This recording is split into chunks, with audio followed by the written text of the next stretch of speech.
پر جو نعمت اور نیکی گنوائی گئی ہے وہ شہادت ہے۔ تو پتہ چلا کہ لا محالہ جو شہادت ہے یہ ایک نعمت ہے، اور نعمت یہ بنے گی تب کہ جب یہ نعمت حضور علیہ الصلوۃ والسلام کی ذات میں پائی جائے۔ اب ہم حضور علیہ الصلوۃ والسلام کی ذات کو دیکھتے ہیں، سیرت کو پڑھتے ہیں، تاریخ کو پڑھتے ہیں، سیر کو پڑھتے ہیں، تفسیر کو پڑھتے ہیں، لیکن ہمیں یہ بات نہیں ملتی کہ حضور علیہ الصلوۃ والسلام کو کی شہادت ہوئی ہو۔ تو پھر یہ کیسے کہ ایک نعمت بھی ہو اور نیکی بھی ہو اور حضور علیہ الصلوۃ والسلام کی ذات کے اندر وہ نہ پائی جائے، اور پاکستان کے بارڈر پر کوئی امتی شہید ہو جائے وہ تو شہادت کے درجے پہ فائز ہو جائے، اور نبی کی ذات میں وہ شہادت نہ پائی جائے؟ یہ نیکی ہو اور نعمت ہو، یہ کیسے ممکن ہو سکتا ہے؟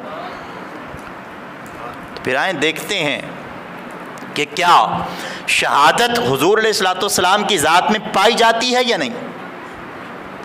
تو اس سے پہلے یہ بات آپ احباب گوش گزار کر لیں کہ شہادت جو ہے وہ دو طرح کی ہے، ایک شہادت سری ہے اور دوسرا شہادت جہری ہے۔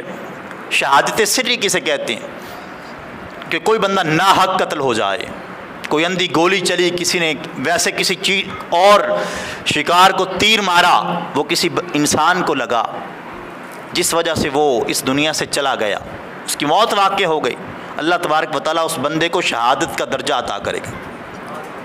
ایکسیڈنٹ کے ساتھ کوئی مر گیا، زہر کے ساتھ کوئی بندہ اس دنیا سے چلا گیا، پانی کے اندر ڈوب کر کوئی مر گیا، سانپ کی ڈسنے سے کوئی مر گیا، ناحق اس دنیا سے کوئی بندہ چلا گیا، تو اللہ تبارک و تعالیٰ اس بندے کو شہادت سری کے مقام پہ فائز کرے گا۔ یہ ہے شہادت سری۔ اور شہادت جہری کیا ہے؟ کہ میدان جنگ ہو، دشمن حملہ کرے، ضرب لگے اور اس ضرب کی وجہ سے خون بہے، خون بہنے کے بعد اس